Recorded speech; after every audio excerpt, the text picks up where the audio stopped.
Doctora Márquez Jover Hinojosa, psicóloga clínica por la Universidad Autónoma del Estado de México. Ha cursado diversos diplomados, entre ellos en Desarrollo Humano, Desarrollo Transpersonal, Psicología de la Pareja, Programación Neurolingüística, Logoterapia y Biopsicosíntesis. Es especialista en Psicología Junguiana, tanatóloga egresada del Instituto Mexicano de Tanatología. Cuenta con la especialización en apoyo tanatológico, acompañamiento a familias del doliente, consejería tanatológica, acompañamiento en duelo complicado, depresión y duelo, el niño ante la enfermedad y la muerte, entre otras. Desde hace 20 años he impartido cursos y conferencias en escuelas de enfermería, congresos médicos, hospitales y universidades en diversas partes del país con temas relacionados con el duelo y la muerte, y es además consultora asociada en los servicios de educación aplicada con el licenciado Vidal Schmidt desde hace 20 años.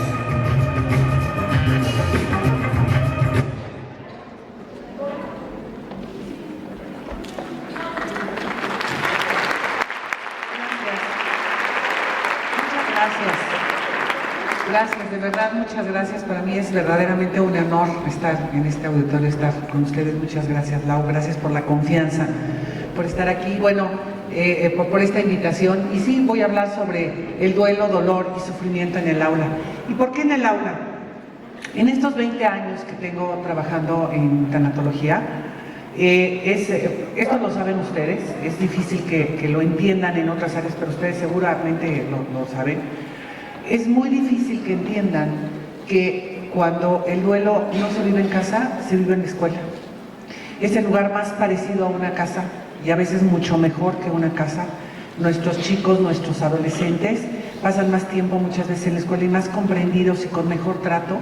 Y entonces en el momento en que tienen un duelo, lo van a elaborar a la escuela o al aula, porque es muy difícil elaborarlo en casa, sobre todo cuando toda la familia también está volcada en un duelo. Entonces a mí me parece muy importante y sí, la verdad tengo que confesarles que llevo muchos años picando piedra porque nos den chance y qué bueno que ahora que ya se está abriendo, que ya hay esta apertura en todos lados para poder trabajar desde las escuelas la tanatología, porque trabajar un duelo es acompañar, trabajar un duelo es estar. Y este dolor y sufrimiento, y vamos a ver las diferencias, y creo que es una tarea que podemos hacer. Entonces admiro muchísimo la labor, los trabajos que hacen los maestros, pero muchas veces no es que les carguemos la mano dándoles más chamba, ya la tienen.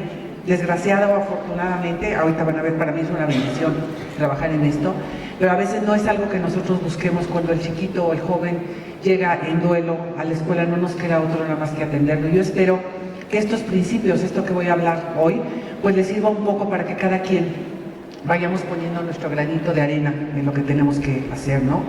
Primero permítanme definir qué es un duelo. Esta definición de Susan Pinas me gusta mucho porque dice, es el conjunto de reacciones de ajuste. Es decir, nosotros vamos a cambiar en el duelo, nuestro cuerpo y nuestra mente y nuestras emociones y nuestros sentimientos y todo lo de nosotros va a cambiar cuando nosotros estamos en un duelo. Entonces nos tenemos que ajustar para adaptarnos a una nueva realidad que quizá no nos gusta, pero esa es la realidad que tenemos que vivir y va a haber una transformación, pero es necesario para que podamos vivir de manera sana y autónoma. Y aquí sí quisiera hacer un hincapié, lo voy a hacer también al final, porque la idea de curar un duelo, de sanar un duelo, de superar un duelo, que es la forma en que le llamamos, no se trata de no sentir, se trata de aprender a vivir, insisto, de manera autónoma. ¿Y qué quiere decir autónoma? No depender de nada, no depender de nadie y sobre todo no depender de sustancias. Desgraciadamente, muchas de las personas consumidoras, adultos, niños, el problema que hay atrás es una falta de ayuda, de apoyo y de comprensión del duelo. Cuando nosotros ayudemos a entender los duelos de los niños, creo que vamos a poder de alguna manera evitar que muchas de estas adicciones caigan. Es el granito de arena que nosotros podríamos poner en estas circunstancias. Entonces queremos que sea de manera autónoma, no que tengan relaciones tóxicas.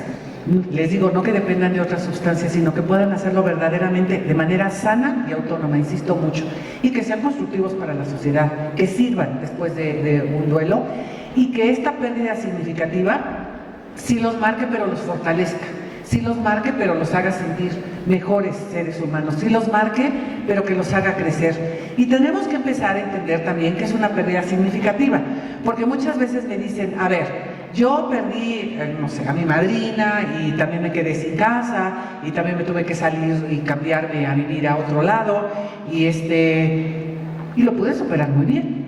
O sea, para mí no fue ningún drama. ¿Cuál será la diferencia? Es que nosotros vamos a elaborar un duelo cuando la pérdida es significativa. Y significativa quiere decir que para mí era importante. Les pongo, por ejemplo, la pérdida de un abuelo en la familia, ¿no? Este abuelo tiene 10 nietos y hay un nieto que de verdad está destrozado por la pérdida del abuelito. Pero los otros nietos, pues, le están llevando el duelo de una manera más natural, menos complicada. ¿Qué es lo que pasa? Que la pérdida no era tan significativa para unos y muy significativa para los otros.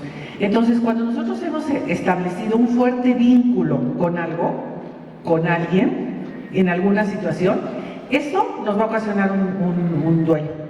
Esa pérdida significativa nos va a ocasionar un duelo. Y las pérdidas no solamente son personas o son físicas o son situaciones personales, porque también y esto cuesta un poco de trabajo a veces entenderlo desde la lógica, ¿no?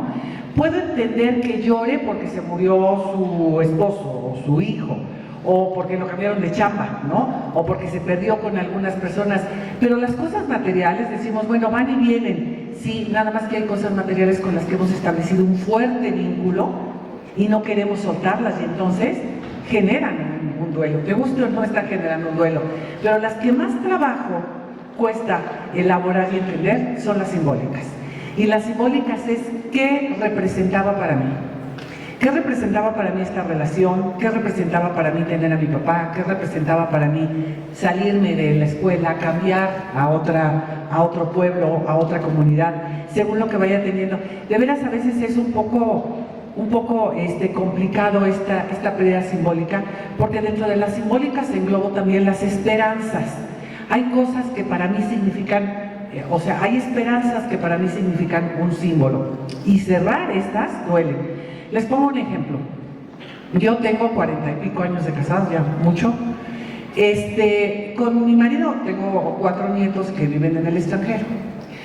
Con mi marido hemos planeado muchas veces que queremos construir una casita a la orilla de la playa para que cuando vengan los hijos, porque además los hijos están casados con mexicanas y entonces pues cuando vienen la familia nos roba a los hijos y a los nietos la mitad del tiempo, ¿no? Entonces hemos pensado muchas veces que vamos a construir una casita a la orilla de la playa y con eso vamos a secuestrar a los hijos y a las nietas, nos las llevamos a vivir con nosotros, se quedan con nosotros, ya no van a compartir con otra familia, nos las robamos y nos vamos a hacer los abuelos más felices del mundo, ¿no? Muy romántica la idea. A medida que pasan los días digo, ¡ay, qué flojera! ¿No? Bichito, animalito, casa, vacaciones, arena, llegar a limpiar la casa, hacer la comida, preparar para tantos. No sé si tengo tantas ganas del secuestro, no lo sé. Sí me pone como un poco en duda decir si de veras es lo que quiero. Sin embargo, que cada vez lo quiero menos, ¿eh? Sin embargo, y no estoy tan segura que mi marido lo siga queriendo de la misma manera, sin embargo, yo estoy totalmente segura de que si mi marido y yo muriéramos hoy, en el velorio muchas veces diríamos, y con las ganas que tenía de hacer su casita en la playa. Es un símbolo para mi marido y para mí de lo que estamos amando, cuidando, queriendo, protegiendo, pensando en hacernos un poco más cercanos a nuestros hijos. ¿Sí me explico cuál es el símbolo?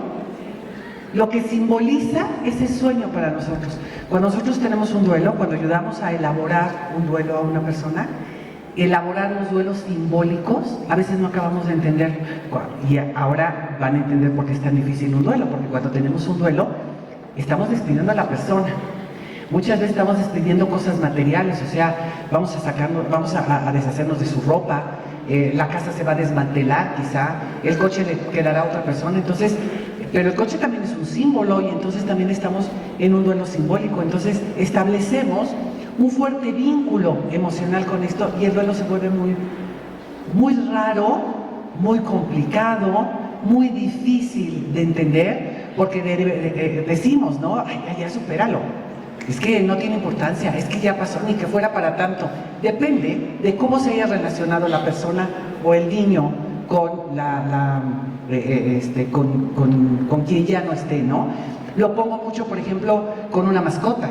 Hay niños que viven aferrados a su mascota, pero su mascota significa su ser de confianza, el que lo escucha, el que siempre está, el único que le da un gusto terrible cada vez que está. Bueno, claro que si cuando pierde al perrito o esta mascota, claro que le duele y le dolerá de una manera diferente que como le puede doler a la mamá o que le puede doler al papá. Entonces, no podemos generalizar en un duelo la pérdida significativa.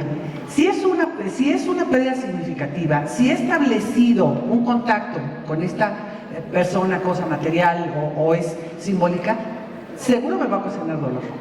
Seguro duele, no hay otra, ¿no?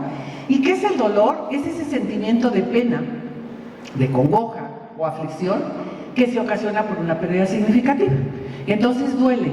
Y cuando nosotros tenemos una pérdida de este sentido, en una pérdida que nos está llevando a un duelo, la pérdida se puede volver hasta física. Me duele el alma, me duele el cuerpo, me duele el cuero cabelludo. Hay quien me dice, es que me peino y me duele. Abrir los ojos me duele. Caminar me duele. Y yo creo que mucha gente, lo siento, pero es una realidad, muchas de las personas que están aquí lo han vivido, saben lo que duele una pérdida y saben lo difícil que es explicar lo de una pérdida. Y quienes no lo han sentido, hoy con la pena les digo que a les viene una, porque a todos nos pasa. Todos en algún momento de nuestra vida vamos a tener una pérdida. Todos en alguna... Hay mucha gente que me dice, pues yo todavía no he tenido ninguna muerte en mi familia, no he perdido a nadie. Pues lo perderás en algún momento eventualmente y vas a sentir esto. Va a pasar, todos pasamos por esto. ¿Todos podemos superarnos? Sí. ¿Todos nos podemos atorar? También. ¿Cuál es la idea? Conocer lo importante que es trabajar en una pérdida, porque de verdad que la salud emocional que nos viene después de elaborar una pérdida nos ayuda muchísimo, ¿no? Cuando nosotros ya habíamos vivido, nos ayuda a ser mejores seres humanos, a vivir mejor, a estar más establecidos. Cuando nosotros entendemos lo que es una pérdida significativa y que esto nos va a ocasionar dolor, todo este proceso que sigue después de empezar a sentir el dolor se llama duelo. Y el duelo es único. No puedo comparar mi duelo con el de nadie. También es común, y seguramente algunos de ustedes lo habrán escuchado cuando dicen, pues yo también perdí a mi mamá y eso no se supera, ¿no? A mi mamá pasó tal y tal y tal, y entonces de una vez te digo, a ver, no necesariamente, porque cada duelo es único. Yo el día que murió mi papá, me di cuenta y entendí que somos 4 hermanos y que cada uno de los hermanos había tenido un papá diferente. Porque cuando nos sentamos a platicar lo que hacía mi papá conmigo y cómo me trataba y lo que decía, no coincidía muchas veces con lo que decía mi hermano, o con mi hermana no había sucedido, lo había visto pero no había sucedido. Entonces, ¿por qué deberíamos de tener el mismo duelo si la relación con una misma persona era totalmente diferente? Entonces, los duelos van doliendo de manera diferente, es único. Es irrepetible, porque dices, bueno, ya perdí a mi mamá, ya perdí a mi abuela, ya perdí, pues sí, pero ahora se muere tu papá y el duelo es diferente. No podemos decir que ya tenemos una gran experiencia de decir, ya me vacuné, ¿no? Ya llevo 3 y ya estoy vacunada y el siguiente no duele. Depende de qué tan significativo sea en tu vida. Es cambiante de momento a momento. Y esta es una cosa terrible que nos cuesta muchísimo trabajo entender en el duelo. Muchísimo. Porque amanezco bien, pero a la media hora ya estoy mal, y luego tengo un genio del caramba, se me enojo con todo el mundo, luego me agarro la lloradera y entonces no sé qué hacer, luego la mudez y otra vez no sé qué hacer, y luego de repente estoy bien. Y entonces, no sé, por ejemplo, que este fuera mi caso, puede llegar un hijo y dice, ¿cómo viste a mi mamá? No, hombre, muy bien, pero el siguiente que llega a la media hora dice, ¿qué te pasa? Tiene un genio del caramba, o la encontré metida en una cama llorando.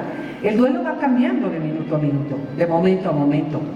Cuando se lleva ayuda tanatológica, mucho más fácil vamos entendiendo el proceso de estas emociones y cómo se van elaborando y cómo se van estableciendo estas emociones durante el duelo, y podemos ayudar mucho a la persona, porque además aquí hay un factor de miedo terrible, cuando la persona no sabe por qué me enojo, por qué subo, por qué bajo, cuando nosotros le vamos haciendo entender lo que viene. Una de las cosas, y esto lo platico por obvio, pero que no, por obvio precisamente a veces no lo platicamos y no lo sabemos, Una de las cosas difíciles de transitar en el duelo es todo lo primero. El primer día, la primera semana, el primer mes, su primer cumpleaños, mi primer cumpleaños, nuestro primer aniversario, el primer cumpleaños de un hijo, el primer cumpleaños del hijo 2, la primera vez que voy al súper, la primera vez que paso por esta calle, la primera vez que oigo esta canción. Analicen todos los días del primer año, hay un primero, todos los días. Entonces, ¿cómo voy a estar bien? Amanezco bien, pero ya oí una canción, pues me voy para abajo. Ya por primera vez me llamó una comadre, me voy para abajo. Entonces, vamos subiendo y bajando todo el primer año. Cuando el doliente lo sabe, puede tomarlo con más calma. Ojo, no quiere decir que no duela, ¿eh? No quiere decir que no duela. Hay, inclusive, afortunadamente cada vez menos, pero había algunos tratamientos psiquiátricos, por ejemplo, o médicos, en donde se trataba de adormecer ese dolor con medicamento. Afortunadamente cada vez menos, porque si no vives el duelo ahorita, lo vivirás en algún momento. Si no elaboras un duelo ahorita, se va a juntar con el otro, y con el otro, y con el otro, y un día en medio de tu neurosis vas a tener que pedir ayuda. O cuando venga un duelo terriblemente difícil, vamos a tener que trabajar con todos, que no está mal, ojalá los trabajáramos, pero muchas veces la persona se queda atorada en esos duelos por no entender la dinámica del duelo, ¿no? Cambia de familia a familia y cambia de cultura a cultura también. Entonces, por eso es tan difícil generalizar en el duelo. Y esta es una pregunta que nos hacen comúnmente a los tanatólogos, ¿no? ¿Y cómo se elabora el duelo y cómo lo hago? Pues hay técnicas, claro, pero también tenemos que ver de manera personal. No podemos hablar con todas las personas de la familia de la misma manera porque cada quien está elaborando diferente. Esta reacción emocional es natural. Por eso les decía, no hay que frenarla, no hay que quitarla, es natural, está en nosotros, nos ocasiona un dolor, no lo estamos inventando, es la naturaleza del ser humano, ¿no? Cuando tenemos una pérdida significativa, no hay otra. Les estoy dando definiciones que a mí me acomodan y que de repente utilizo con los dolientes, porque me parece que les pueden dar un poco de luz, pero también es este tiempo y proceso para volver al equilibrio normal. Y esto tenemos que ser muy claro, no es rápido, no hay elevador, ojalá hubiera una cosa de, mira, así son, no sé, por decir algo, son 17 pasos, si haces esto te vas a saltar 4 y vas a adelantarle, no se puede adelantar, cada quien tiene un proceso, cada quien tiene un ritmo, cada quien tiene un momento para llegar a esta sanación del duelo, ¿no? Siempre que nosotros tenemos un duelo, siempre nos va a provocar dolor, siempre, no hay manera, a menos que no sea una pérdida significativa, ¿sí? Y ojo, desde que nacemos vamos teniendo pérdidas, desde que nacemos, ya el solo hecho de nacer, a ver, yo estaba dentro de mi mamá, muy cómoda, muy calentita, pum, expulsada a otro mundo que no conozco, con otra temperatura, con otra forma de vida, pues hay una pérdida. Y luego, no sé, una pérdida, aquí yo creo que hay mamás y también habrá maestras que les habrá tocado, ¿no? Esta pérdida de cuando entra el hijo al kinder, y entonces estamos las mamás en la barra llorando todo el día porque mi niño, ¿no? Ya se fue, qué barbaridad. Y las maestras adentro diciendo, no pasa nada, ya se puede ir a su casa, regrese, ¿no? En 4 horas el niño va a estar bien, porque además sí, efectivamente el niño va a estar bien, ¿no? Claro que para el niño también puede ser una pérdida, pero la va elaborando mucho más fácil porque tiene menos rollos que nosotros. Ahorita que les digo esto de que cambia de persona a persona, una de las cosas que nos preocupa mucho son los duelos en los niños. A mí me preocupaba mucho. Yo creo que es algo como común y a lo mejor hasta un poco más femenino en esta ternura de, ay, los chiquitos y no sé qué. ¿Vieron qué bonito es ayudar a los niños en el duelo? Los elaboran tan fácil, tienen menos complicaciones, menos telarañas en la cabeza, cuando nosotros llevamos un buen tratamiento y podemos explicárselos de una mejor manera, pues podemos ayudar mejor. Tengo ahorita un chiquito que es un encanto de niño, porque una de las cosas que hago para no meterle rollos míos es contestar sus preguntas, ¿no? Entonces cada vez que va, el niño tiene 5 años, y cada vez que va me hace algunas preguntas, unas que, bueno, pues son muy elementales, por ejemplo, en donde se murió la abuelita y a los 2 o 3 días se murió el perrito, ¿no? Entonces se muere la abuelita y me habla la mamá, y ahora el perro, ¿y cómo le vamos a explicar? Y no sé qué. Entonces cuando llega el mío me dice, Marta, te tengo una noticia. El perro ya se va a alcanzar a mi abuelita y ahora los dos están muy contentos. Y la mamá furiosa, preocupadísima, no furiosa, preocupadísima porque ¿cómo le voy a explicar? El niño lo acomodó, ¿no? Y ya les acomodó en la estrellita, ya viven en la estrellita ya. Y entonces el otro día llega y me dice, fíjate que tengo un problema. ¿Por? Alexa no me puede comunicar con mi abuelita. Y dice, ¿y qué vamos a hacer? Pues es que Alexa no sirve para esos casos, tendré que buscar otra manera. Pero no le ocasionó problema. A mí primero Alexa no se me había ocurrido en mi vida, con todas mis telarañas y todo como, ¿no? Desde voy a comprar Alexa, voy a instalar Alexa, ya puse Alexa. O sea, sí habrá necesidad tanto como adulto, como niño, es, a ver, este es un método que no me sirve, no me funciona y tal. El otro día llegó también y me dijo, fíjate que estuve pensando que a lo mejor un día mi abuelita me invita a una pijamada.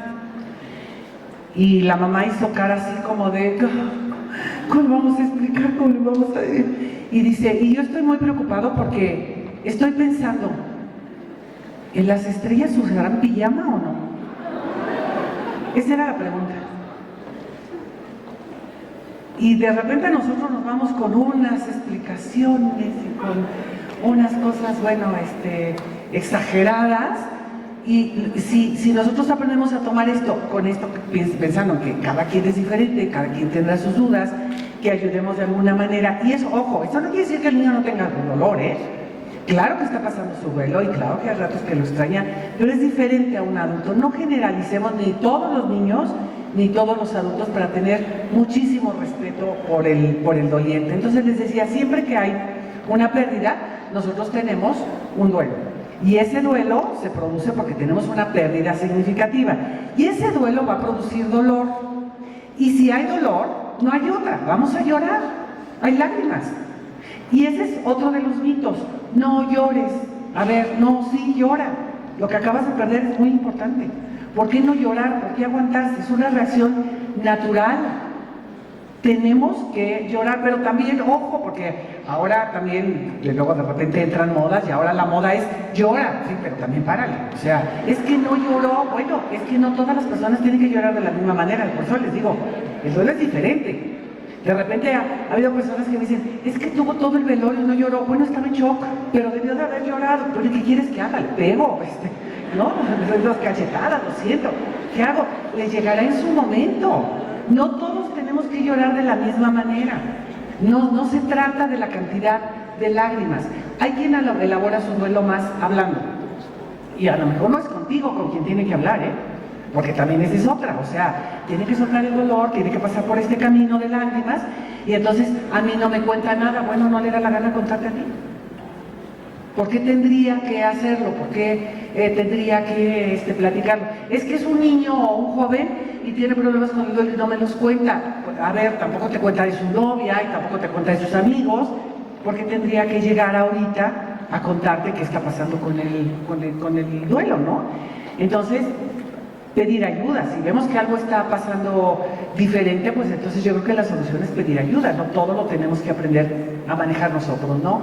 Bueno, entonces viene el dolor. Este dolor, ¿qué va a hacer? Me va a poner en contacto con el vacío que me dejó la ausencia. Esa es la función del duelo. Entender, integrar que tuve una pérdida y que duele muchísimo. Es muy silencioso porque es hacia adentro. Nadie puede hacer el duelo por mí, lo tengo que hacer solito. No es ponernos de acuerdo y a ver qué tal que nos volvemos en la tarde, nos tomamos un cafecito, a ver si vamos elaborando el duelo juntos. Nadie puede hacerlo por mí. O te pasa un cachito de duelo y entonces ahí lo cargamos entre los dos. El duelo es personal. Ayuda a soltar.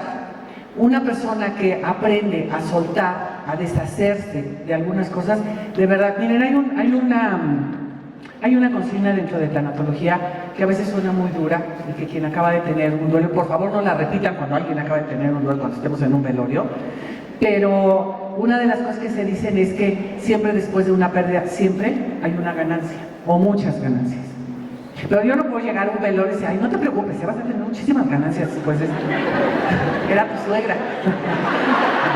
Vas a ver, vas a salir ganando. No puedo llegar y imponer una ganancia, pero siempre una pérdida o me ayuda a crecer, bien elaborada obviamente, o me ayuda a crecer, o me ayuda a soltar, o me ayuda. Lo pongo como en esta pérdida de nido vacío, que bueno, veo gente muy joven, pero quien le tocará nido vacío, ¿no? O a lo mejor están ocasionando este dolor en alguien porque están saliendo de casa. Pero a ver, el nido vacío. Y entonces la mamá, ay, qué barbaridad, mi niño se fue, ya no vive en mi casa. Ah, bueno, ¿cuál sería la ganancia? Pues que tiene una carrera, que tiene una casa, que va a ser su futuro, que finalmente va a ser una pareja, que va a madurar. Son ganancias. Que murió mi papá, en mi caso, por ejemplo. No éramos una familia desunida, pero somos mucho más unidos después de que se fue mi papá y entonces todo gira alrededor de... Mi mamá salió ganando mucho, ¿sí? Ella sí salió ganando, porque ahora giramos todos alrededor de ella. Entonces, siempre hay una ganancia, insisto, no lo digamos tan abiertamente y tan jocosamente, porque podría ser ofensivo y una gran falta de sensibilidad, pero una pérdida ayuda a soltar, ayuda a crecer, ayuda a cambiar. Las pérdidas tienen un fin. No podemos vivir eternamente en un duelo. El duelo se acaba, tiene un principio y un fin, a menos que entremos en algo que les voy a hablar al ratito, que se llama sufrimiento. Pero las pérdidas, el del duelo, se debe acabar, ¿no? Siempre que tenemos un duelo, el dolor es un compañero saludable. El pensar de, me duele muchísimo, me la estoy pasando muy difícil, es muy dura la situación que estoy viviendo, pero me va a ayudar a crecer, voy a salir, voy a cambiar. Es saludable. Negarlo es enfermizo. Tratar de evitarlo es enfermizo.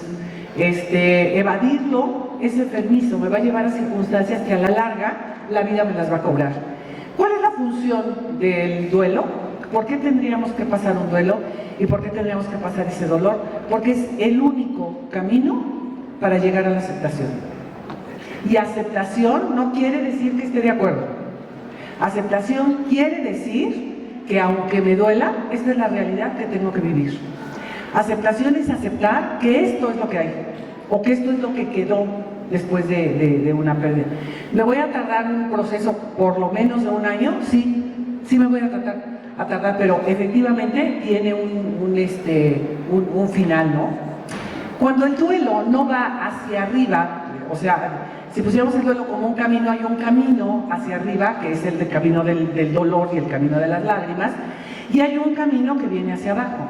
Y este camino que va hacia abajo, y que en donde no lloramos, en donde nos aguantamos, en donde creemos que el duelo lo tenemos que llevar como dice otra persona, en donde acatamos o damos órdenes para que los duelos se lleven como yo creo que se tienen que llevar, es muchísimo más fácil que entre a una negación. Es decir, no pasó, no me duele, no es cierto, no es tan duro, y que no podamos entender ese duelo, y entonces vamos a entrar a algo que se llama sufrimiento. Y el sufrimiento es transformar mi momento de dolor en un estado. O sea, voy a tener este dolor permanentemente, no un año, ni 2, pueden ser 25, puede ser el resto de mi vida. Creo que esto queda un poquito confuso. Entonces, mire, yo lo explico de la siguiente manera. Cuando nosotros tenemos un duelo, imagínense que yo me rompo una pierna, ¿no?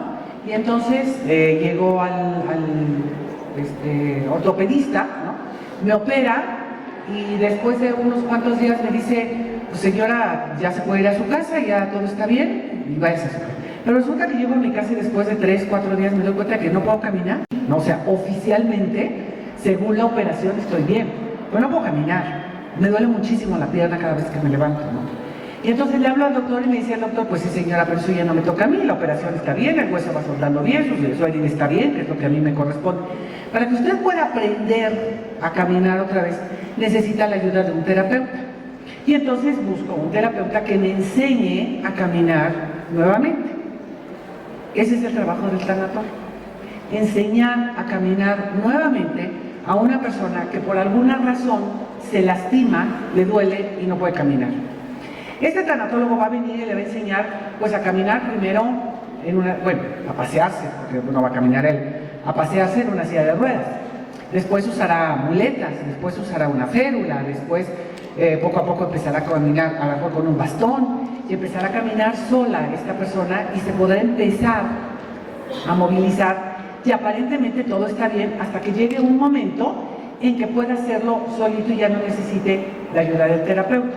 Pero fíjense que en esta herida quedó una cicatriz muy fea, muy gorda, muy grande. Ya puedo caminar, inclusive me fui a las pirámides de Teotihuacán, subí, bajé, puedo caminar, pero tengo ahí la cicatriz. Cuando me la veo digo, oh, un día me caí, me corté, me lastimé, está horrible la herida, si me la toco me duele un poquito, pero puedo llevar mi vida tranquilamente y ya la gente no me pregunta si cojeo o no cojeo. Pero hay un día en que no hubo sol, no subí las pirámides, no hubo piedritas, no sé, y hoy me dolió, hoy fue diferente. Eso mismo pasa con una pérdida. Puede ser que al principio me cueste trabajo y voy a empezar a tener que caminar con ayuda. Con el tiempo voy a ir pasando todo este proceso, voy aprendiendo a caminar nuevamente, pero un día, o sea, ya pasó, el duelo lo tengo superado, pero algún día pues me duele, cojeo un poquito, pero ya lo tengo superado. Cuando nosotros no llevamos este camino y lo niego, entro a una situación de sufrimiento. Y el sufrimiento es que cada vez que yo te vamos a suponer que yo fui la del proceso de la pierna, ¿no? Y entonces tú sabías que me había roto la pierna. Y entonces ya pasaron 2 años. Y nos volvemos a encontrar y me dicen, oye, ¿cómo has estado? Y entonces yo, muy mal, me sigue doliendo muchísimo, ¿no? Pero ¿que no te operaron? Pues sí, pero sí me sigue doliendo. Y entonces me acuerdo que tengo que cojear para que me veas, porque estoy muy mal, ¿no? Y entonces cojeo. Y entonces me dicen, es acá arriba. Oye, ¿no habrá otro lugar donde no hay escaleras? Porque me duele el pie. Pues, ¿qué te pasó? Ahí te va mi historia. Fíjate que un día, hace mucho tiempo, me pasó y no sé qué, y entonces, y todo eso, y no, pero ya supérala, o sea, pasó hace 4 años, ya supera. ¿Tú crees que no lo he superado? ¿Tú crees que no he salido de esto? Lo que pasa es que después me quedé sin trabajo, me cambió. Y entonces vamos haciendo una serie de sufrimientos, una serie de quedarme atorado en el dolor, no querer salir, quedarme en esa transformación. Otro ejemplo que suelo poner y que me queda también muy cómodo, se hace cuenta que voy corriendo y me doy un golpe en la espinilla, me duele muchísimo y te estoy dando una consulta en ese momento. No puedo disfrazar el dolor de la espinilla, te vas a dar cuenta que me duele, que por muy cool que trate de ser, en el momento en que me estoy comunicando contigo, algo me duele y tú obviamente lo vas a notar. Pero si llegas 8 días después y me preguntas y te digo, híjole mal, fíjate que me ha seguido doliendo, y llegas dentro de 15 días y ya uso muletas, y dentro de 3 semanas y tengo el pie enyesado, ya no me duele. Si se ha pegado en la espinilla, bueno, a lo mejor todavía la tengo verde, azul, amarilla, porque se ponen todos los colores, y si me toco, me duele. Pero ya ese dolor ya no es constante. ¿Sabes qué? Ya te quedaste atorado en el sufrimiento. Cuando nosotros no ayudamos a una persona a que elabore un duelo, se queda atorado en el sufrimiento. O cuando no nos ayudamos, nos quedamos atorados en el sufrimiento. Nada más, y no quisiera como poner en evidencia a nadie, pero díganme si no conocen personas que están siempre en el sufrimiento. Porque además son protagonistas. Todo les ha pasado y peor. Más mal que a ti, ¿no? Son estas personas que sufren por lo que sea y son poco empáticas. Alguna vez estaba en un velorio acompañando a un doliente y llega una amiga de la señora y le dice, ay manita, perdóname que no me quede acompañarte, pero mira, es que hoy ha sido un día pesadísimo. No llegó la muchacha y tengo que ir a comprar las tortillas. Y yo estaba sentado a un lado y decía, ese es el drama. Eso sí es drama, ¿no? No tener muchacha y comprar. La señora que está enterrando a su mamá, esa no tiene drama. El drama es de ella. El protagonista, sufriente, siempre es protagonista y siempre es sufriente. Y siempre quiere las luces, los reflectores. Cuando lo que menos quiere el doliente son las luces. Yo no sé qué hubiera dado esa señora por cambiar la situación y decir, yo hubiera preferido que no viniera la muchacha y no tener tortillas que estar enterrando a mi mamá. El sufriente no le importa. Nos podemos quedar atorados en el sufrimiento. ¿Y saben qué? Que somos una sociedad muy adicta al sufrimiento. Nos encanta platicar de lo que sufrimos. En todo nos va tan mal. Todo es tan difícil. Nos ha costado tanto trabajo todo y entonces vamos educando a nuestros hijos a esta vida de sufrimientos. Ay, a ver, esto, no me digan que no lo han oído. Pobrecito de mi niño, con tanta tarea. Y si hay malvados, pues claro que hace eso y 20 cosas más y además puede. ¿Por qué tengo que pobretearlo? ¿No? Pobrecito de mi hijo, se levanta a las 6 de la mañana para ir a trabajar. ¿Y qué edad tiene? 30 años. Ay, dale gracias que tiene trabajo. ¿Por qué pobrecito? Así vamos encasillando los duelos. Es que pobre se le murió a la mamá, pobre se le murió el hermanito, pobre no tiene dinero, pobre. De veras somos una sociedad muy adicta al sufrimiento y esto no nos ayuda. Es preferible llorar, elaborar el duelo, ver que sí tenemos, ponernos en contacto con el vacío y no entrar en este círculo en donde niego el dolor porque me voy al sufrimiento, sufro, luego explico mi dolor porque, ay, bueno, es que yo he tenido muchísimas pérdidas, luego o narcotizo el dolor, esa es otra de las formas, o sea, hago cosas para no sentir. ¿Y qué cosas puedo hacer para no sentir? Uno, tomo. Otro, me vuelvo adicto a algo, que hasta puede ser el trabajo, ¿no? Que es muy aplaudido, pero no deja de ser una adicción. El juego, que ahora también está muy de moda, y entonces trato de narcotizar este dolor. ¿Para qué va a servirme entonces el duelo? ¿Nada más como para sentirme bien y pasar un año? No. Va a redefinir mi vida y la vida del que se fue. Desde el momento en que yo tengo esta pérdida, mi vida ha cambiado y ahora soy otra persona. Y entonces me obliga a verme y me obliga a hacer un trabajo de autoconocimiento, si es que estoy llevando el duelo. Si no lo elaboro, pues seguiré de noche pensando que soy otra persona que no soy. Entonces me va a redefinir la vida. Hay muchas cosas, quienes se hayan pasado por un duelo doloroso elaborado, no me dejarán mentir en que después de que tenemos una pérdida aprendemos tanto de la vida, nos hacemos tan conscientes de tantas cosas, de tantos amores, de tanto amor, de tanto cariño, de tantas bendiciones, de tanta gratitud, y entonces empezamos a ver la vida de una manera diferente. El duelo también nos obliga a sentir y a resolver, pero conocemos otra forma de resolver. Ya no todo es paso 1, paso 2 y en estrategia. Los duelos no se resuelven con estrategia, se resuelven desde el corazón, se resuelven con amor. Y entonces empezamos a percibir de una manera que antes no habíamos percibido, ¿no? Y hay algo que se llama reconfiguración objetal. A mí la reconfiguración objetal me gusta mucho. Miren, ¿qué es esto? Hagan de cuenta que esta es la persona, ¿no? Esta parte de aquí es su vida, porque cuando llega una persona a platicar conmigo a la primera cita, me platica solamente de su muerte. Esta es su muerte. ¿Cómo murió? ¿Qué le pasó? ¿Qué tiene la siguiente cita? Y entonces, ¿cómo murió? ¿Qué le pasó? ¿Que si el doctor? ¿Que si entró? ¿Que si la enfermera? ¿Que si le hicieron caso? ¿Que si no le hicieron caso?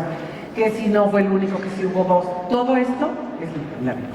Tiene que ser al principio del duelo, así es. Esto es el doliente. A medida que va pasando y que va haciendo la reconfiguración objetal, es al revés. Esta, la tapita, es su muerte. Esta es su vida. La tapita es el final. Hay una cosa que duele, pero nos queda clara. La persona se murió un día, uno, pero vivió 40 años, o 3, o horas, pero un día se murió. No podemos dejar toda nuestra vida y la vida de él en el día de su muerte. Tenemos que sacar toda esta parte viva, y para eso nos ayuda precisamente el duelo, para ver que esta persona, en esto que era su vida, era maravilloso, era luz, era entendimiento, y no, también tenía sus partes difíciles, también era enojón, o también fue muy exigente, o también fue muy duro. No es un santo. Yo no tuve como papá un santo, yo no tuve como mamá una santa. Tenemos una persona, un ser humano, que lo vas a acomodar en esta reconfiguración y vas a hacer las paces si es que hay algo en lo que tengas que trabajar y elaborar para pedir perdón o para poder lograr ese crecimiento, pero lo vamos a hacer a través de esta reconfiguración. Ojo, y esta es la parte importantísima que quiero comentar con ustedes, porque creo que aquí todos tenemos una gravísima y grandísima responsabilidad. ¿Y por qué esta insistencia de darles este tema, platicarles este tema, primero desde aquí y entonces en el aula? ¿Cómo? Porque primero tenemos que conocer lo grave que es la situación y la responsabilidad que tenemos. Miren, cuando uno no logra superar un duelo, la vida siempre va a ser una búsqueda constante. Voy a ser una persona muy inquieta emocionalmente, pero no hacía bien. Y voy a ser, ¿por qué me pasa? ¿Por qué no puedo superarlo? ¿Por qué no entiendo? O con una neurosis terrible. Y entonces, ¿qué voy a tratar de hacer? Pues compensar ese vacío. O sea, se murió mi papá, ¿no? Entonces, ¿qué voy a hacer? Tratar de compensar el vacío, a ver cómo le hago. O perdimos la casa. O perdí la escuela, perdí la oportunidad de seguir estudiando. Una pérdida que para mí sea significativa y que no pueda manejarla y que no lo esté haciendo bien, voy a tratar de compensar o voy a tratar de evadir, ¿no? No pasa nada, no me duele, no es cierto, a mí ni me importa, al fin que ni me gustaba estudiar, al fin que ni buenos amigos tenía, al fin que mi papá era tan bueno, minimizar, evadiendo, ¿no? U otra de las cosas es tratar de llevar un duelo sin sentir. Hay mucha gente que llega y me dice, ¿cuándo voy a dejar de sentir? Espero que ya nunca. Hasta ahorita eras como insensible. Después de una pérdida te puedes volver muy sensible. Qué bueno, eso es humano, así somos. Los humanos sentimos, lloramos, nos alegramos también. Entonces, ¿cuándo vas a dejar de sentir? No lo sé, pero tampoco tendríamos por qué poner una fecha límite. Y una persona que no quiere elaborar un duelo o que no elabora un duelo, trata de no sentir. No quiero decir que no sienta, no lo sé, pero trata de no sentir. Cuando una persona trata de compensar, trata de evadir y trata de no sentir, ¿a dónde creen que los lleva?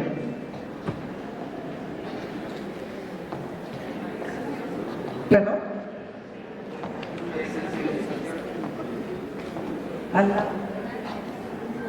No alcanzo a escuchar. Alguien dijo a la ignorancia, a la frustración. Ok, ¿y esa frustración a dónde nos lleva? A la enfermedad, a las adicciones.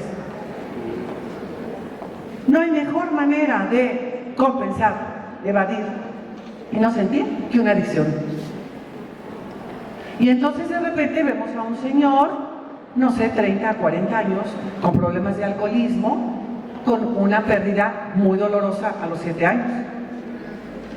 O vemos chicos que ya se están alcoholizando, y por ahí empiezan, porque hay peores, y lo sabemos, hay peores que el alcoholismo, que se está alcoholizando o que ya está fumando. ¿Por qué? Porque no hay atención en su casa, porque hay muchísima violencia, por lo que ustedes quieran, que son pérdidas. Entonces, cuando una persona trata de buscar esto, desgraciadamente nosotros como tanatólogos no podemos salir a la calle y decir, a ver mi vida, ven, te ayudo, a ver ven, no trates de evadir, a ver ven, vamos a platicar. Pero ¿qué creen? Que en la escuela sí están. Y por eso me parece que es tan importante esto, porque en la escuela ustedes tienen estos chicos que pueden ser un potente chavo maravilloso, con muchas responsabilidades y con una vida íntegra, completa, o un chavo que puede jalar hacia las adicciones. Y entonces nosotros tenemos que trabajar como orientadores y como maestros en que a pesar de la pérdida, ante la pérdida y a pesar de la pérdida, ¿qué tenemos que hacer? Ayudarles a identificar el vacío. O sea, sí estás metido en un problema, sí hay una pérdida, sí te creo. Sí, el que se haya ido tu papá, o el que tengas que haya violencia, o que tu hermano ya no viva contigo, o que se haya muerto alguien de la familia, claro que te creo, validarle el dolor a este chico. El hecho de que este niño que estoy viendo, que me tiene enamorada con sus preguntas, quiera preguntarle a Alexa o que me llame la atención estas preguntas tan inocentes que hagan, no quiere decir que el niño no tiene un vacío, y tiene el vacío de la abuelita, y tiene el vacío del perro, y tiene el vacío de toda la dinámica que cambió en la casa porque la abuelita era quien se hacía cargo de ellos. Entonces, tiene toda esta dinámica, y que cuando llegue y me dice me duele o la extraño, lo valido, claro.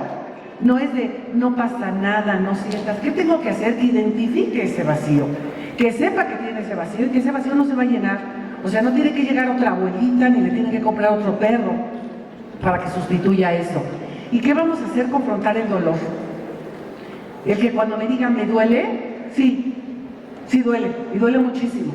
Y habrá días que te duela más, y habrá días que parece que te duele más o menos, pero tenemos que confrontar el dolor y tenemos que salir adelante. El dolor es parte del duelo, no podemos negarlo, no neguemos ese dolor, al fin que ni te dolió. Y fíjense, empezamos ahorita que digo, es empezar porque no saben la cantidad de veces que yo lo hice, que se caían mis hijos, y bueno, de esos rasponcitos que haces en la rodilla que apenas se les sale el pellejito. ¿Sí? ¿Sí se acuerdan de ese? Sí. No te pasó nada, ya, no, ni llores, ni te dolió. ¿Cómo sabes? ¿Cómo sabes? Así vamos con el duelo. Ni te dolió, ¿cómo sabes? A lo mejor lo que le dolió fue más la vergüenza, ¿no? A lo mejor le dolió más el codo que la rodillita. A lo mejor lo que le dolió es que va a dejar de jugar, pero de que le dolió, sino porque llora. Y como yo soy la mamá, yo tengo toda la boca llena de razón, entonces por decreto no le dolió. Así estamos con el duelo. Entonces, ¿qué tenemos que hacer? Que lo confronte, sí duele. Y la otra es sentir, dejarlo sentir y que se vuelva, aquí, híjole, necesito que me ayuden, ya aumenté esperanzas, a ver, necesito que se conviertan estos chavos, o nosotros mismos, ¿no? Pero bueno, estos chavos, en buscadores de gozo, o en buscadores de esperanza. No encuentro cómo llamarle a la palabra, no sé cómo definirlo, porque miren, cuando les decimos a los chavos, vas a encontrar luego la felicidad, no me digan, no le consumí, lo confieso, pero no me digan que una droga no les puede dar felicidad. Yo sí los veo felices, o sea, sí la droga sí te estimula y sí te hace feliz. Entonces cuando le dices, no fumes droga porque eso no te va a hacer feliz, híjole, pues nos ponemos con Sandón la patada porque le dice, ¿qué crees, Marta? Sí, a mí sí me hace feliz. O sea, sí, un ratito, cuando menos, estoy muy contento. La marihuana me da mucha risa. Entonces no quiero que sea felicidad, porque la felicidad me la da un momento. Y eso se lo explico siempre. Cuando yo tenía 7 años, me hizo muy feliz tener una bicicleta. Si ahorita mi marido me regala una bicicleta, no creo que me hiciera tan feliz. O sea, era justo ahí, en ese momento, porque venía de mis papás. O de Santa, ¿no? Pero ahorita no sé si eso es lo que me haga feliz. Entonces no los quiero buscadores de felicidad, los quiero buscadores de este gozo, y quiero referirme a gozo como algo más largo, algo que me dé más estabilidad, algo que me pueda durar más tiempo. Esto que me da, y ahorita venía platicando con Lau, esto que me da la satisfacción del servicio, ¿no? Este sabor rico o de un trabajo que yo elijo libremente y en el que estoy trabajando y esforzándome y haciéndolo con todo el gusto del mundo, que me deje esta satisfacción que no tiene que ver con el tamaño del sueldo o del cheque, sino que tiene que ver con esta satisfacción de decir, me siento plena, me siento contenta. Es más, creo que hasta mi trabajo me sale debiendo en lo que estoy haciendo. No sé si eso se llame gozo, porque no he acabado de identificar, más bien encontrarle el nombre, de bautizarlo, ¿no? Y ponerle el nombre, pero sí me encantaría que los chavos entendieran que hay muchas cosas que nos pueden dar esa plenitud, a lo mejor, esa plenitud para poder vivir, pero que para eso tenemos que pasar el duelo, y que no tenemos que caer en adicciones, y que mientras no tratemos de no sentir este sentimiento del dolor, entendamos que con el tiempo vamos a llegar a sentir este sentimiento, esta búsqueda de gozo, de tranquilidad.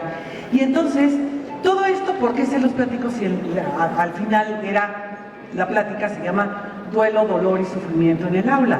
O sea, podría entenderse como que es para que yo ayude a los que están en el aula conmigo a superar este duelo, a superar un duelo. Lo que pasa es que yo no puedo ayudar a nadie si no conozco como los conceptos básicos o clave para poder ayudar. Entonces esto primero tiene que ser para mí. Nos tenemos que preparar para poder ayudar en el aula.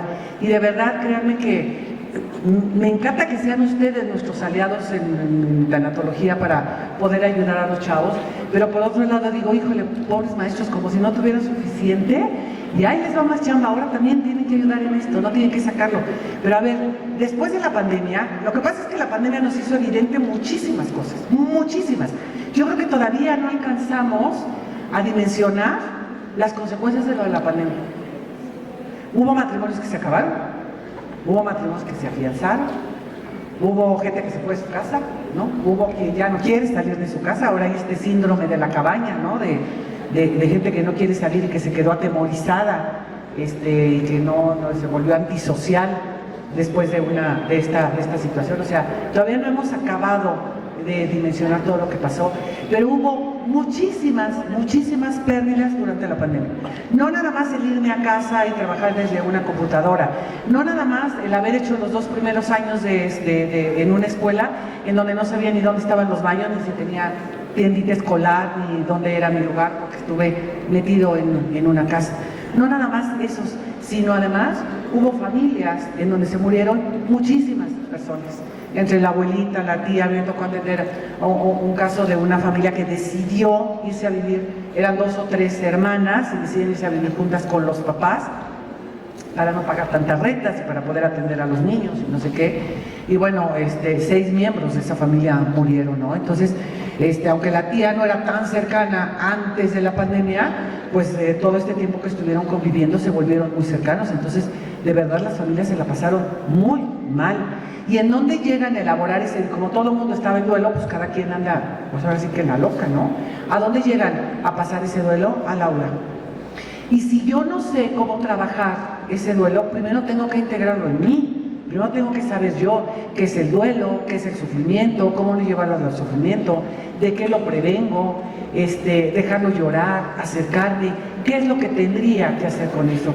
Y lo primero que te podría recomendar es primero, convéncete y debes estar verdaderamente convencido sobre lo que es la muerte. Estúdialo. Acepta que todos nos vamos a morir, también nosotros. Que si no has tenido ninguna pérdida, la vas a tener. Nadie se va de este mundo sin tener una pérdida. No sé si enfrentándola sanamente o no, pero todos tenemos pérdidas. Entonces, convéncete, la muerte existe, hablemos de ella, hagamos una cultura de muerte.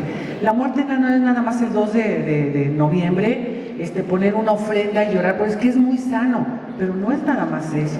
Cerremos los duelos que tenemos inconclusos o a medio trabajar, para que nos podamos convencer y podamos ayudar a los niños, no desde la frialdad, no desde la frialdad del conocimiento, sino desde el amor y desde la ternura, y no desde la lástima, porque eso nos lleva al sufrimiento, sino desde la compasión, desde poder entender lo que vive un joven, ¿no? Prepararte, es necesario que te hables y te prepares sobre las pérdidas. Si no te sientes preparado, por favor, una de las mejores maneras que yo he encontrado es habla de las pérdidas. Es muy común que me digan, ¿qué libro me recomiendas? Es que no se trata de leerlo. Yo tenía un maestro en la facultad, en la especialidad de tanatología, que nos decía, leer la etiqueta no te hace alcohólico. Por mucho que lea Bacardí, no se me sube.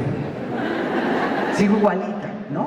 A ver, tener el libro de tanatología y leerlo no te hace tanatólogo, no te hace entender el proceso del dolor. Habla, pregunta, acércate a quienes puedan ayudarte. Hagamos de esto, insisto, esta cultura para seguir hablando. Otra de las cosas que me parece muy importante es confiemos en el doliente. No lo pobretes. Pobrecito, no va a salir adelante. Pobrecito, se quedó sin su mamá. Pobre, después del accidente tuvo tal. No lo pobretemos. Los seres humanos, y yo creo que todos, y ustedes más, tienen en los salones cuántas historias de éxito, de esto de adversidades, y que sufren, y que salen, y que triunfan, y que llegan a ser grandes seres humanos. Entonces confiemos en que un chico bien trabajado, un niño bien trabajado, aceptando su duelo, tiene que llegar a ser algo más. El otro día me decían, qué difícil debe ser estar encerrado en este consultorio, trabajando todos los días, con tanta gente que sufre y que llora. Ay, me lo pusieron así que dije, ay, si has platicado así, sí, suena horrible mi trabajo, de veras, ¿qué estoy haciendo aquí? Está espantoso, ¿no? Pero de veras, no es pose, de verdad, ojalá un día podamos tener más cercanía para que vean cómo funciona esto. Cuando está una persona sentada enfrente de mí y me empieza a hablar de lo que perdió, yo lo único que veo es amor. Llora por un papá que no puede olvidar, llora por un hijo que perdió y que era el amor de su vida, llora por su marido, llora por su matrimonio. Es amor, no es feo. van a llorar de amor, van a pasar esa pérdida. Si yo la veo como feo y como negativo, híjole, voy a terminar sufriendo, voy a terminar pasándola muy mal, y ellos también, y no les voy a creer. Entonces, localicémonos en esta postura de decir, quien está delante de mí la va a librar, va a salir adelante.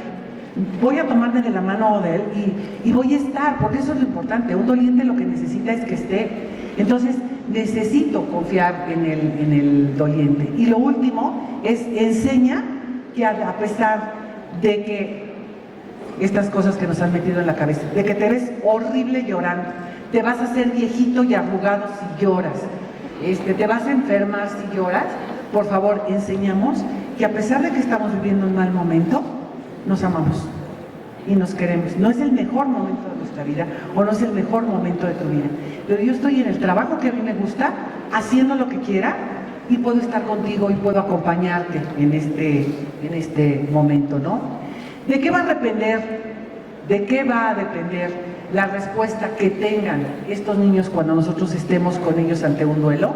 Depende mucho de la relación afectiva que tenía con lo perdido. O sea, si era su perrito, bueno, a veces no, porque a veces el perrito es de él, pero lo cuida la mamá y la que está sufriendo por la pérdida del, que eso pasa mucho, la que está sufriendo por la pérdida del perrito es la mamá, al niño ni le importó. Entonces, depende de cómo se haya relacionado con lo que pierde, ¿no? ¿Cuándo sucede esa pérdida? ¿Qué edad tenía? ¿Qué pasó?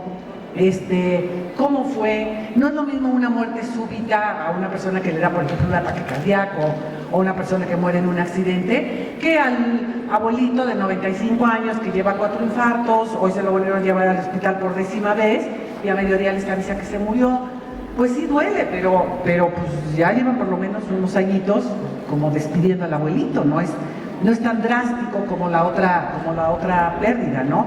¿Cómo sucede? ¿En qué circunstancias sucede? Entonces, varía mucho. ¿Cuáles son los valores y creencias familiares? Esto me parece súper importante para poder ayudar a una persona. Súper importante. ¿Qué valores y qué creencias tienen? A ver, yo personalmente no soy de esta creencia de ir a levantar la cruz.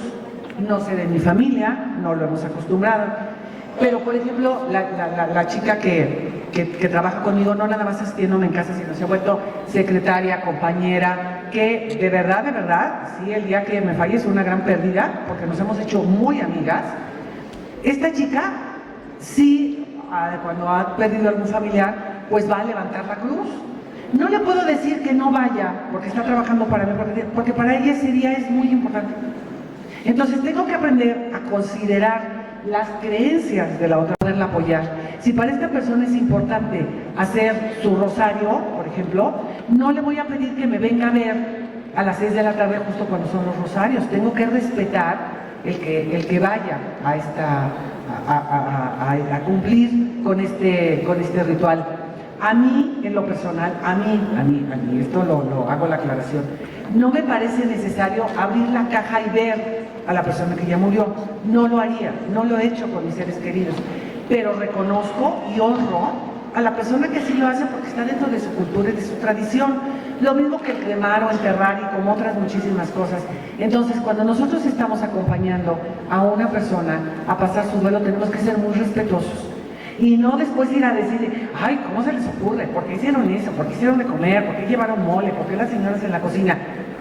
Interésate un poquito de cómo está la cultura, de cómo es, y no tratemos de imponer nuestra cultura, mucho menos. O sea, no vamos a educar, vamos a acompañar, no vamos a educar, ni a imponer. ¿Y cuál es el funcionamiento previo a la pérdida también? O sea, también tenemos que tener un poquito de conocimiento de la familia. A mí me ha llegado, por ejemplo, esto no, pues es que mi papá no nos acompañó al entierro de mi mamá. Y ya hago yo todas mis historias, ¿no? Híjole, qué poca, y el marido, y cómo es posible, y pobrecitos de los hijitos, y no sé qué. Y luego me dice platicar y dice, no, es que tiene 20 años de no vivir mi papá con nosotros. Ah, bueno, pues entonces qué bueno que no fue, ¿no? O sea, no empecemos a hacer nosotros historias de lo que para mí debería de funcionar cuando no nos interesamos un poco más por la familia, ¿no? Como un chavo que tenía en Tenancingo, ¿no? Que le decía yo, oye, ¿Tomás? Y me decía, le estoy hablando de un chavito de 12 años. ¿Tomás? No, normal. ¿Cuál es lo normal? No, una que otra cerveza. ¿Cuánto es una que otra cerveza? Pues como 6, porque en mi casa mi papá sí se acaba 2 six. Eso es lo normal. O sea, ese es el ambiente familiar, me queda claro. No estoy diciendo que esté bien, ¿no? Pero a mí a los 13 años y que ya tomé una cerveza en mi ambiente, en mi educación, no cuadra, pero era la de ellos. Entonces cuando llega la mamá y me dice, pues sí le pego, pero nada más cuando estoy ebria, lo puedo entender. No es que lo justifique, es que puedo entender muchas cosas cuando conozco el funcionamiento de la familia, ¿no? Conductas normales que vamos a encontrar en un chico con duelo: negación, o sea, no quiere ir a la escuela, dice que no le pasa nada, niega el duelo, parece que no necesita ayuda, tiene un gran sentimiento de culpa. Eso es algo con lo que tenemos que trabajar, por favor. Nunca hagamos sentir culpable a un niño, ni porque se murió el perrito, esto es bien común. Pues si ni le dabas de comer, ¿cómo que no querías que se muriera? Ay, no, ya no le cargues más, por favor. Entonces, por resentimiento de culpa. Hay llanto injustificado, mientras más chiquitos más, los niños se vuelven muy demandantes y a veces lloran por cualquier tontería. De repente las mamás se quejan mucho, es que está muy necio, sí está en duelo, ¿no? Exigencia de atención constante, les digo, se vuelven demandantes. A veces tiene largos silencios. Aquí sí quisiera hablarles de una experiencia pues, relativamente personal. Tengo una nuera que cuando tenía 8 o 10 años más o menos murió su papá.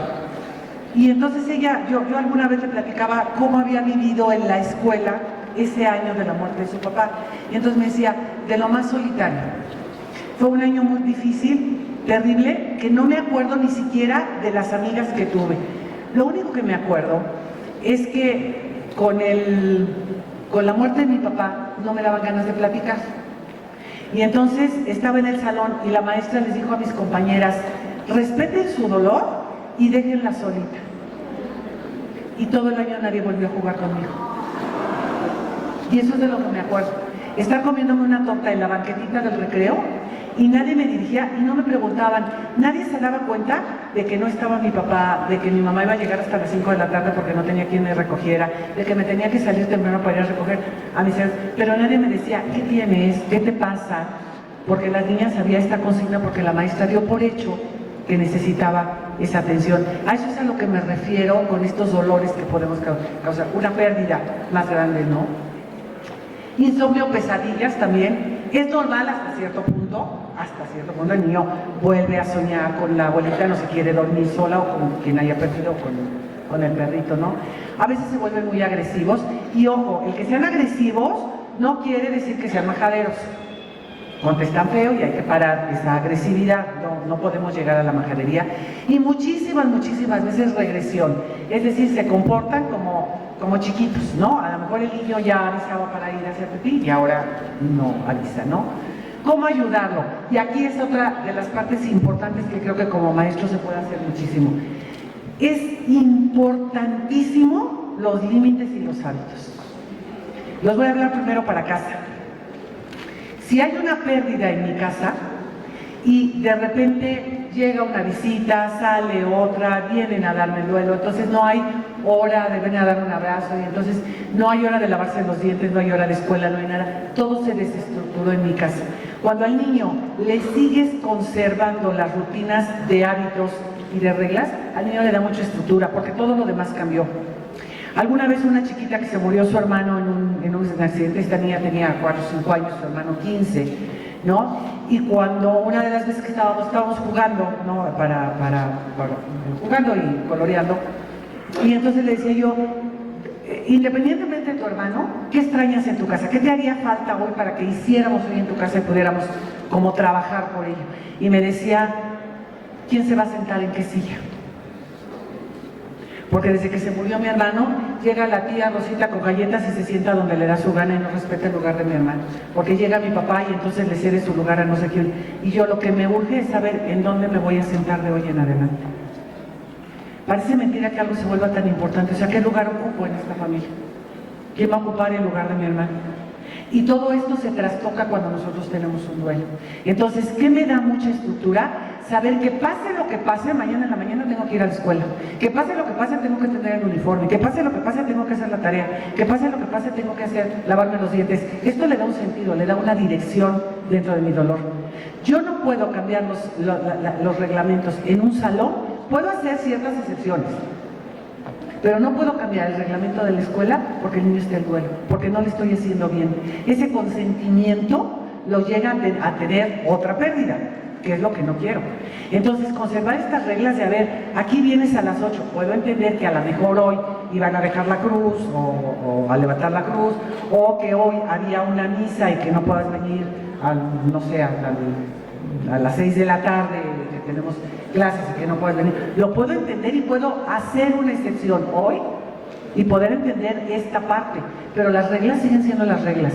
Y eso no quiere decir que te trate mal, ni que no te haga caso, pero la hora del recreo tiene que seguir siendo la hora del recreo, y si quieres salir a jugar, se respeta. Por favor, conservemos lo más que se puede el reglamento.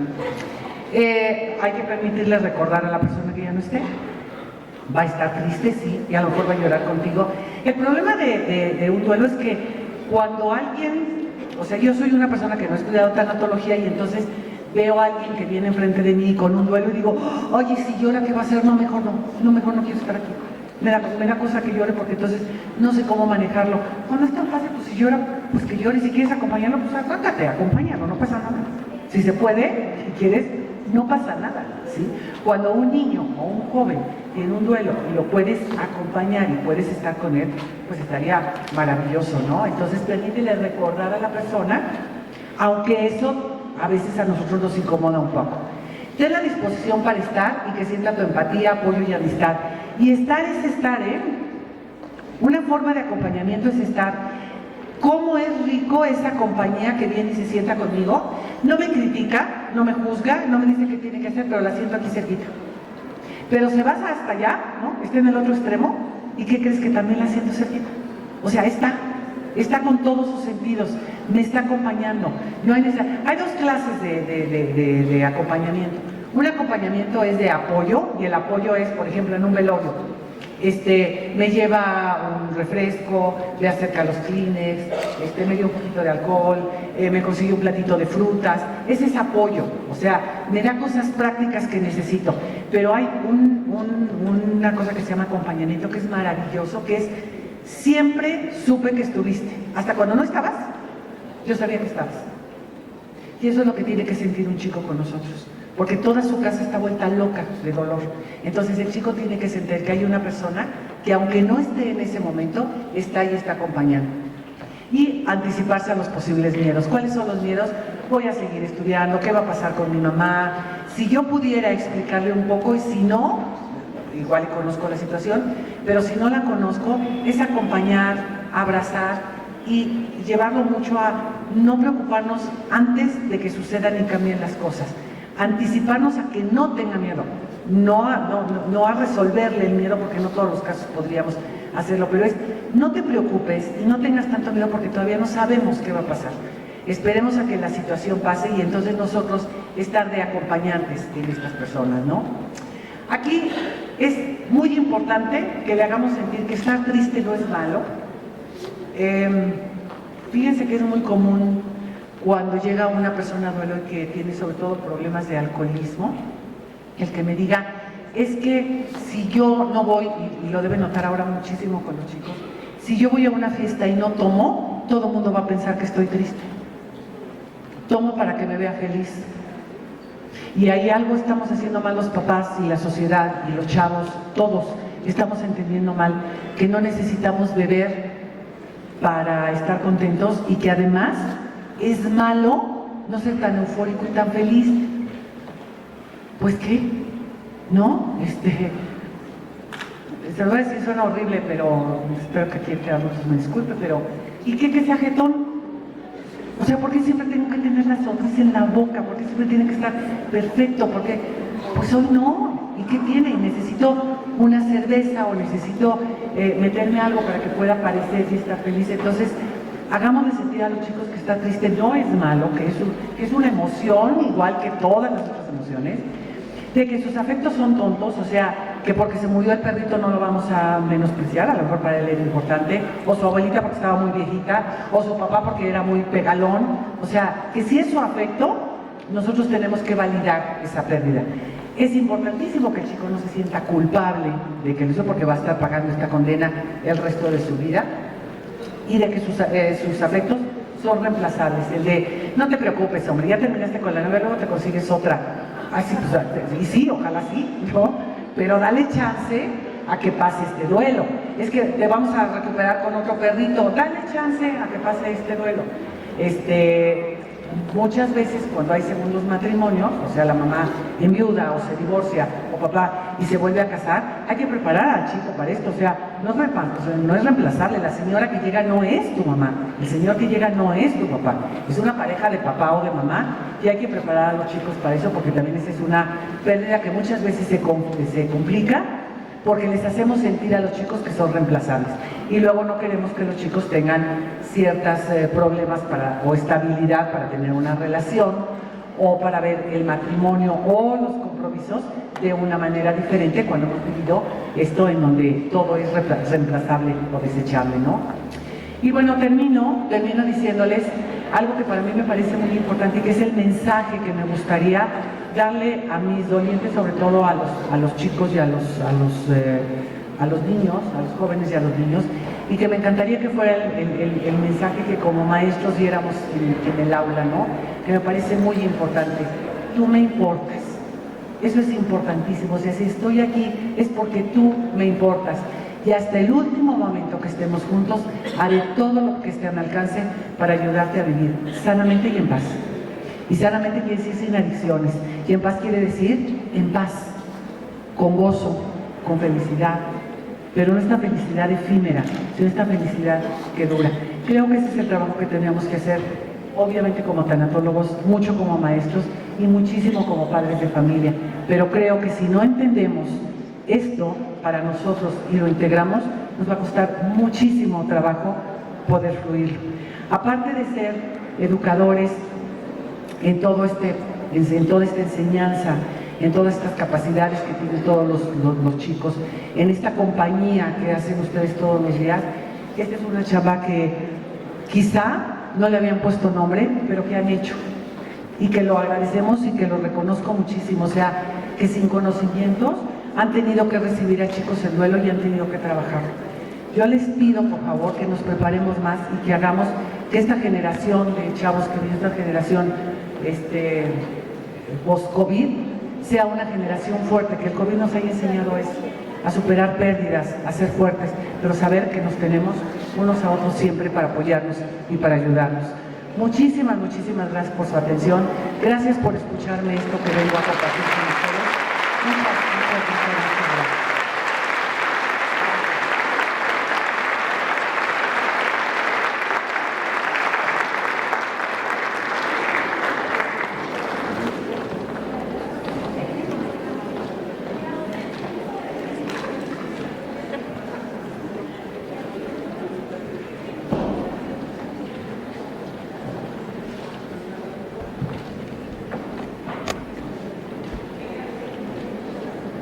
Muchas gracias, doctora Marta Escobedo Hinojosa. Si quieres, y si no contesto acá bueno.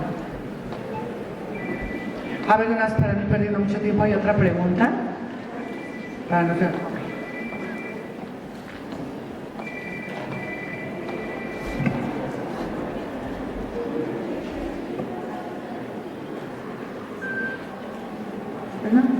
Sí, mi pregunta es si a un niño que llevó un intento de secuestro fuera de la escuela se le apoya de la misma manera, porque el problema fue que pues no quería ir a la escuela obviamente por miedo.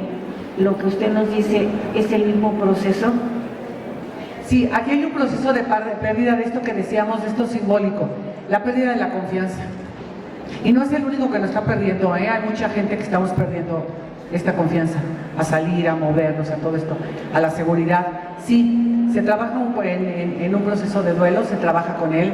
Es un duelo a veces un poco complicado de trabajar porque hay cosas poco tangibles, ¿no? No es como se me perdió señalador y era muy importante para mí, o perdí mi anillo de matrimonio y lo tenía aquí siempre y lo vi. Esto es como muy sutil, pero sí se trabaja ese duelo y sería importantísimo antes de que esto haga trauma, antes de que se quede como un trauma y empecemos a injertarle también otras cosas que quizá no sean de su miedo, sino el miedo de la mamá y del papá. Se trabaja así. ¿Y qué se hace? Con mucha paciencia, con mucho cariño, oírlo hablar, que dé su explicación, que dé su versión, que acomode. Fíjate que en este tipo de duelos, si no me quiero expandir mucho para no quitarles mucho tiempo, pero me parece importante. A veces el miedo no es mi miedo, sino el miedo que sale de la mamá. Te voy a platicar un caso, le voy a platicar un caso, la igualada. Hay me tocó trabajar con un chiquito, porque me lo llevó la mamá, porque en el lugar donde estaban viviendo había, todas las casas estaban en construcción y solamente una casa estaba ocupada. Y en esa casa su hijo tenía 10 años y vivía otra familia donde tenían un chavo de 17 años, que jugaban mucho, jugaban fútbol y salían y iban a las construcciones. Un día sale la mamá y se los encuentra a los dos con los pantalones abajo, ¿no? Y entonces la mamá, ¡ay, qué barbaridad! Y tú, y quisiste violarlo, y entonces si llega la policía, la mamá cachetea al chavo, llega la policía, llega la mamá del chavo mayor, se hacen de palabras las mamás, cuando llega la policía se llevan a las dos mamás detenidas porque ya esto se había hecho un verdadero pleito, no sé qué, y entonces acto seguido, después de que salen y la señora que a fuerza quería que al chavo lo metieran a la cárcel, llega con su hijo y me dice, es que le hicieron a mi hijo, y a ver, ¿qué le hicieron? Pues es que lo encontré con los pantalones abajo. Y entonces platico con el niño y entonces le digo, ¿y qué pasó? Dice, es que tengo mucho miedo, que era lo mismo que le había hecho la mamá y la mamá por eso lo llevaba. ¿De qué tienes miedo? ¿De mi mamá? Es que fue horrible, le pegaron, se pegó la policía, no sé qué. Nunca tocó él el tema en esa primera plática del pantalón.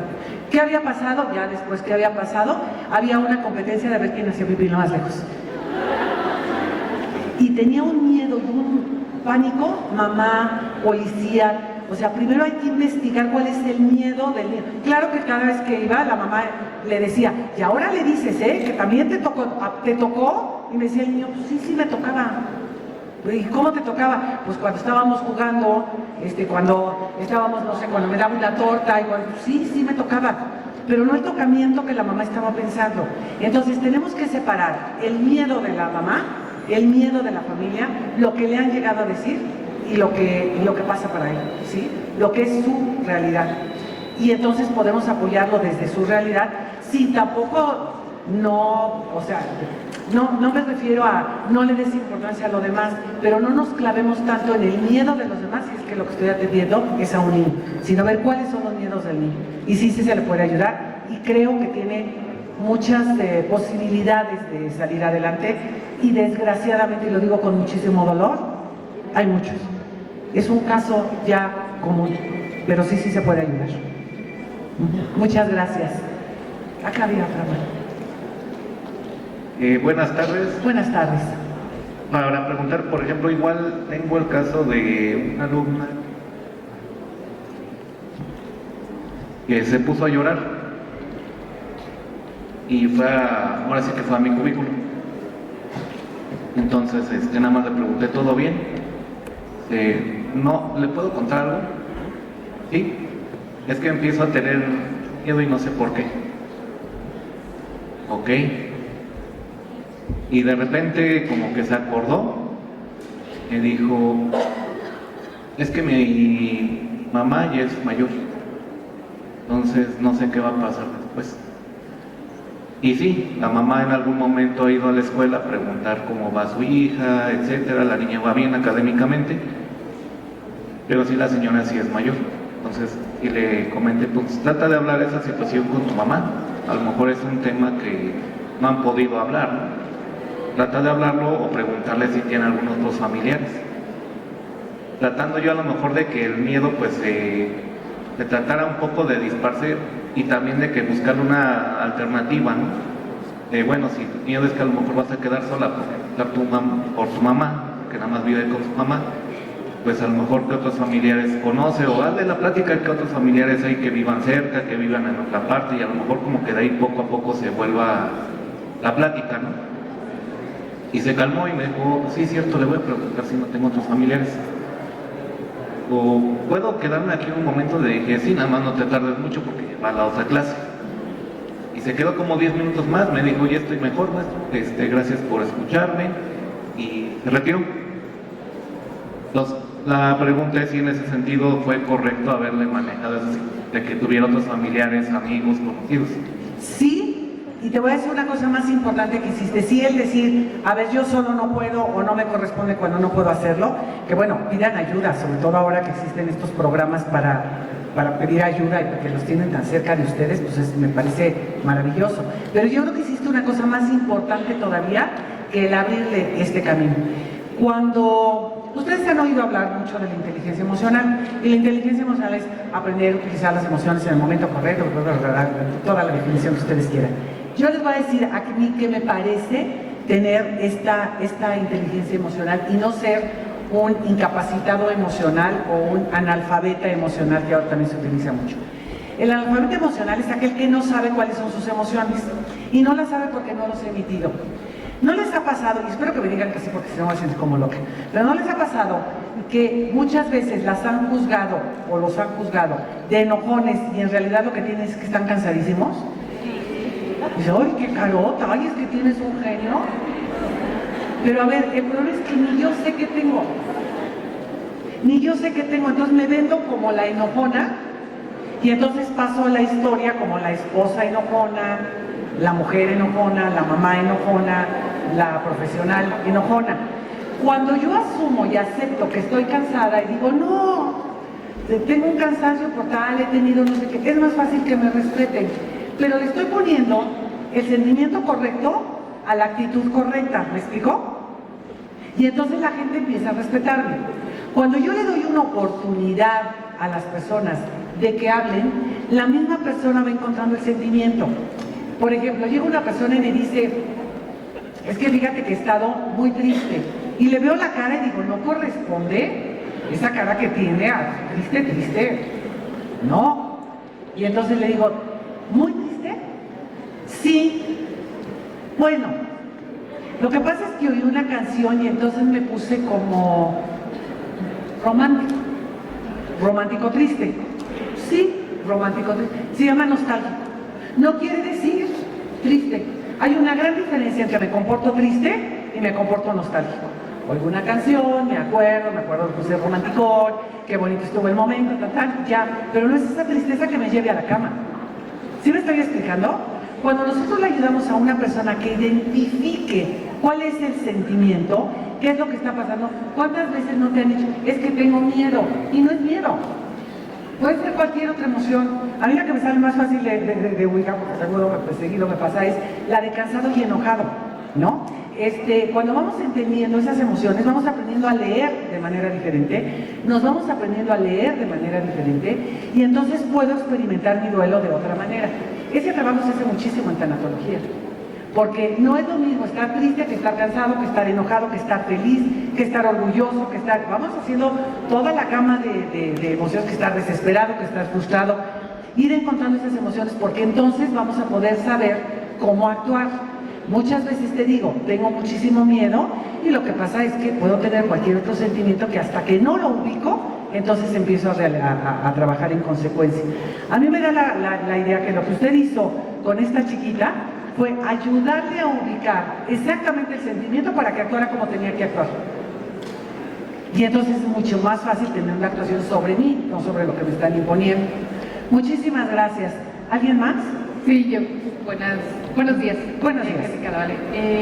A mí me impactó un poco esta parte de cómo, a partir de algo que uno hace, como lo comentaba de una experiencia personal con su cuñado, con su nuera, de haberla dejado sola.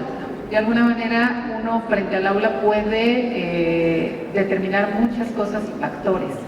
¿Cómo lo hacemos para que pues no somos solo nosotros, sino son los 20 y tantos, 30 y tantos chicos que también forman parte de ese proceso para este pequeño o esta pequeña que vive un duelo o que vive una situación difícil en una pérdida, llámese cualquier pérdida. ¿Cómo hacerle para que ellos también formen parte de una manera asertiva de tramitar este duelo con este pequeño? Ay, qué bonita pregunta. A ver, está clarísimo, somos una comunidad. Mientras más me prepare, menos miedo me dé. Cuando yo llego y platico abiertamente sobre lo que es una pérdida o lo que es una muerte. Alguna vez me tocó en un colegio llegar y el maestro se le acababa de morir su mamá. Entonces entró a todos los niños en círculo y les dijo: chicos, ¿se dieron cuenta que ayer no vine? Sí, bueno, se murió mi mamá y no pude venir y he estado muy triste. Estoy hablando de niños de aquí. Entonces para uno le dijo: ay, no te preocupes, mi perico también está muy malito. Y entonces el otro salió con otro, y entonces a mí sí se me murió mi abuelita. Y entonces todos lo abrazaban y lo acordaban. A mí me conmovió muchísimo porque nunca había visto, y el maestro me invitó así como diciendo: si me falla, ¿me ayudas?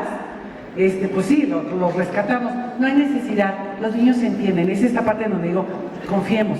Si yo llego con estos chiquitos y abro el asunto, a ver, Fuedito, ¿qué te está pasando? Y respetemos el dolor, no solamente estoy ayudando al niño a que vaya con su duelo normal, estoy haciendo yo un acto humano que me va a hacer sentir mucho mejor ser humano, y estoy enseñando a todos los otros chicos a enfrentar un duelo, a hablar de él, a no tenerle miedo, a darse un abrazo, y inclusive a proponerlo, a decir: alguien le quiere dar un abrazo, alguien quiere hablar, y tú frenar y decir: a ver, no desórdenes, ¿sí? Desde lo bonito, desde la educación, desde el amor, desde ir como monitoreando toda esa reunión. Porque, a ver, te lo pongo porque en algunas cosas los niños, pues como nosotros los adultos, es como si tú y yo fuéramos compañeras de trabajo, toda en la primera fila, y llego de negro, con un listón aquí, la cruz que voy a ir a ponerle a la caja fuerte, a la caja de del familiar que perdí, toda vestida de negro, y nadie me pregunta nada, o sea, y ayer no vine a trabajar y nadie me va a decir nada. No se los perdono nunca. Vamos a hacer un ambiente de trabajo horrible, porque a ver, o se cuchichean, ¿no? Todos saben, pero no saben, pero si me preguntan, ¿por qué no abrirlo? ¿Por qué no llegar el primero y decir: oye, qué pena, sabemos lo que estás pasando? Un abrazo y tampoco es, ojo, también eso, y mira, y lo siento, y te vas a recuperar, y como sabes, ¿no? Ya descansó. Fíjate, ¿qué te importa? O sea, son cosas que los duelos duelen mucho, ¿eh? Que en los momentos de la pérdida duelen mucho. Aguas con lo que decimos. Es mejor acercarnos, dar un abrazo y esperar que la persona hable. Es lo mismo. Esperar a que este chiquito hable, que lo integre y lo integras al grupo. Y de veras que vas a ser un grupo súper, súper solidario. Y en un grupo en donde se entiende como en una familia, en que estar triste no está malo y que los malos momentos se pasan en compañía de los amigos. Muchas gracias. Gracias, linda pregunta. Gracias. Les agradezco mucho. Espero que se vayan complacidos y de verdad, si en algo podemos ayudar, pues en eso estamos trabajando con muchas ganas y con mucho gusto para poder ayudarnos más. Muchas gracias. Al contrario, doctora, muchísimas gracias por estos consejos tan